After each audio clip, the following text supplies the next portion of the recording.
그리고 이 양자 물리학을 가지고 뭘 만드냐, 컴퓨터를 어떻게 만드냐, 제일 처음 되게 황당했어요. 이거나 아니거나. 근데 이기도 하고 아니거나 뭐를 만들겠냐. 그리고 양자를 직접 컨트롤한다는 게 뭐냐. 굉장히 어려운 이야기였는데 그거를 좀 잠깐 다시 말씀을 드리겠습니다. 그 말씀드리기 전에 우리가 컴퓨터에 대해서 먼저 이야기를 해보고 있습니다.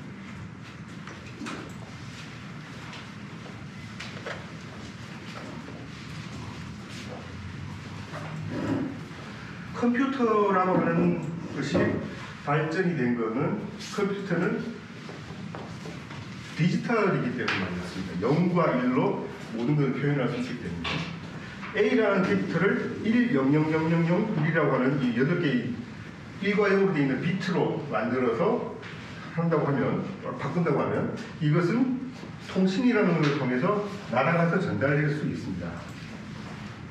통신일 수도 있고 회로일 수도 있고요. 어쨌든 서로 이제 주고받고 하면서 A가 A로서 그대로 날아갈 수도 있습니다. 그리고 이것은 그 컴퓨터 내에서, 프로세서 내에서 이런 논리 게이트라는 걸 통해서 연산을 합니다. 글자도 연산하더라고요.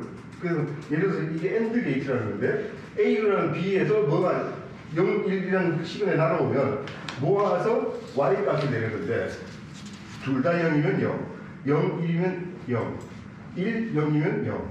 그러니까 모두가 1이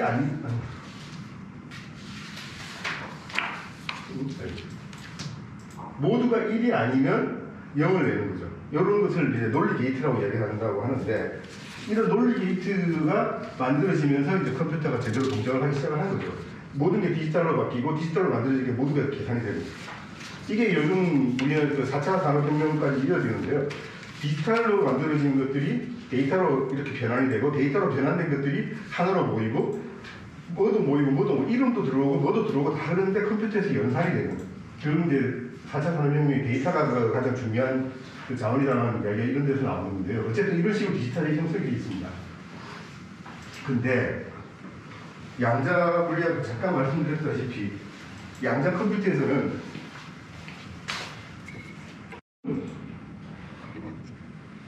아까 말씀드린 것과 똑같이 0이기도 하지만 1이기도 한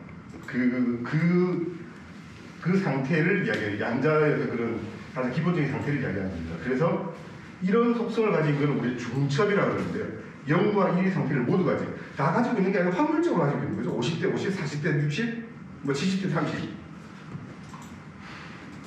그런데 이걸 가지고 컴퓨터를 만들면 뭐가 좋으냐? 두 개의 큐비트를 사용했을 때 이 비트는 0 또는 1이라고 하는 두 가지 값이 나오는데 얘는 네 가지를 동시에 상태를 계산할 수 있다라고 이야기를 합니다. 그래서 이 큐비트의 수가 늘어나면 늘어날수록 더 많은 확률을 가지고 더 많은 경우를 순간적으로 계산할 수 있다라고 이야기를 하죠. 그래서 그게 양자 컴퓨터가 굉장히 빠른 계산을 할 수 있는 근거가 된다라고 이야기를 합니다. 그럼 뭐 이제 어떻게 계산을 하느냐 뭐 여러 가지가 있는데 양자의 컨셉 이야기하는 또 하나의 재미있는 컨셉이 있습니다. 얽힘이라고 하는 현상이 있습니다. A라는 큐비트와 B라는 큐비트 두 개가 어떠한 특성에 의해서 얽혔다라고 하면 아까 그 토이스토리에서 보듯이 짱 하고 찾아봤을 때 얘가 1이 되면 얘는 0이 된다. 얘가 0이 되면 얘는 1이 된다. 서로 간의 관계가 있으면 이거를 딱 여는 순간 이것도 똑같은 값을 가지게 된다. 똑같은 현상으로 값을 가지게 된다라고 하는 게 얽힘입니다. 이것도 상당히 웃긴 이야기죠.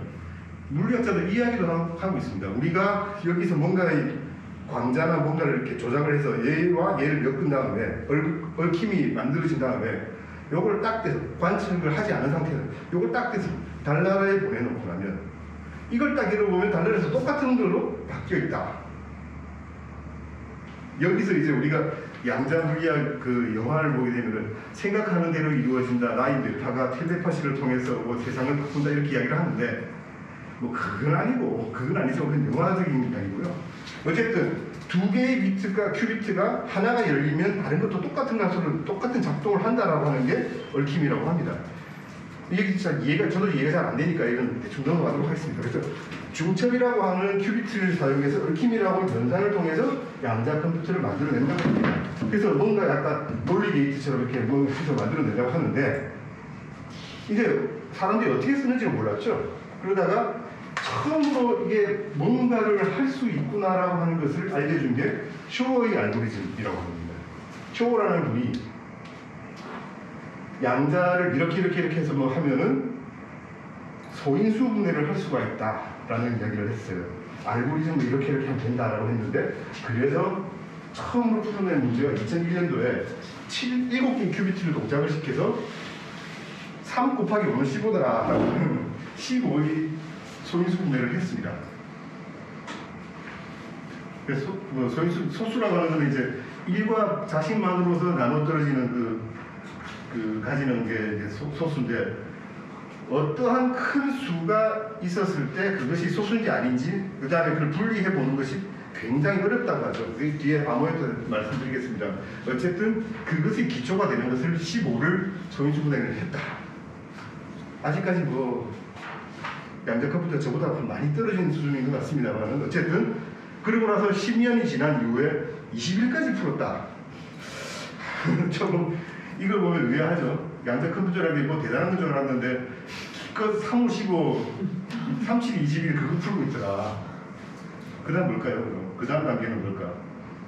3 곱하기 11은 33을 풀어내야 되나? 어쨌든 아직은 이런 단계를 하고 있지만 만약에 이게 대단히 발전을 해서 커지게 되면은 엄청난 소인수 분해를 할 수 있을 거다라고 생각을 하고 있고요. 그게 가능해지면 암호화가 무력화되고 무력화된 암호화 때문에 블록체인은 다 죽을 것이다 라고 해서 블록체인이 주가가 곤두박질 쳤던 거죠.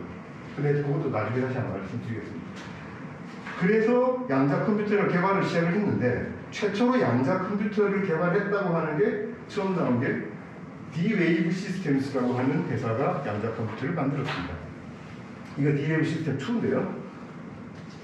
최초로 16개의 큐비트를 사용해서 2007년에 만들었거든. 2011년에 128큐비트를 사용한 D-Wave 1이라고 하는 걸 만들면서 이때부터 최초의 양자 컴퓨터라고 주장을 하고 있습니다. 네, 그리고 2013년에는 D-Wave 2 512큐비트 그 다음에 2015년에는 1000큐비트 2017년에 2048큐비트를 동작시키는 양자 컴퓨터 D-Wave 2000Q라고 하는 것까지 만들어내고 있는데 이거는 그 양자 컴퓨터를 하는 사람에서는 양자 컴퓨터가 아니다라고 얘기를 하고 있습니다. 왜냐하면 아까 말씀드린 대로 디지털 컴퓨터가 논리 게이트나 이런 것을 통해서 계속해서 계산을 풀어나가는 반면에 이거는 그 방법이 아니고요. 시뮬레이티드 어닐링이라고 하는 방법을 이용한다고 합니다. 시뮬레이티드 어닐링이라고 하는 방법은 정확한 값을 계산하는 게 아니고 그 휴리스틱이라고 그러죠. 휴리스틱 방법으로 그 시뮬레이티드 어닐링이라고 하는 게 금속을 확 뜨겁게 달구면 전자가 그 안에서 막 퍼져서 동작을 막 하다가 서서히 굳어지면서 가장 단단하게 굳어지는 모양으로 딱 만들어지는 그게 어닐링이라고 하는데 마치 그것처럼 0과 1이라고 하는 값들 중에서 어떤 것들이 가장 좋아야 될 어떻게 하면 가장 좋을지를 1과 0으로 표시된 것을 막 어떤 전자적인 방법에서 흔들다가 서서히 깔아앉아서 딱 고정되는 순간에 값을 내는 그런 방법으로 그 컴퓨터를 만들었다고 합니다. 그러다 보니까 우리가 아는 일반적인 그런 그를 풀어낼 수가 없고요. 전통적인 그 산업공학에서 최적화된 그 트래블링 세일스맨스 프로그램이라는 하여튼 뭐 그런 것들을 풀어내는 그래서 이건 아직까지 컴퓨터라고 이야기할 수 없다라고 해서 양자 컴퓨터를 하는 사람들은 이런 것을 양자 어닐러라고 이렇게 약간은 이제 격이 안 맞는다라고 얘기한 거겠죠. 근데 어쨌든 그러는데 실제로 이제 전 세계에 확 문제가 됐던 게 요겁니다. 구글에서 2015년에 이런 칩을 하나 만들어냅니다. 이게 시카모라고 하는 프로세서인데요.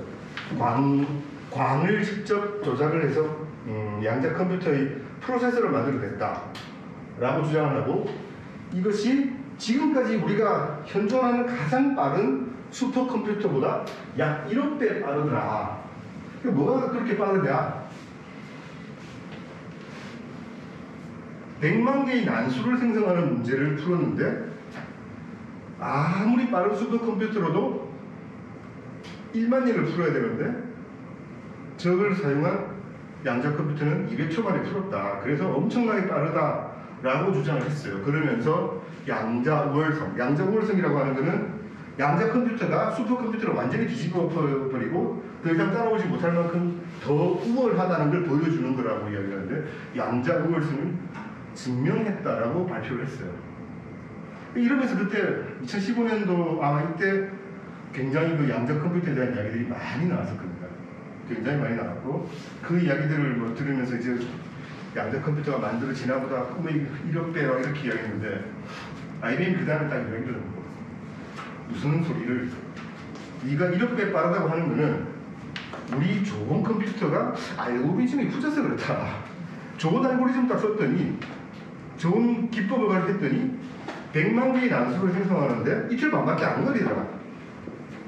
이틀 반이라는 시간이 200초하고 비교하면 사실 상당히 차이가 나죠. 3,000배 정도 되죠.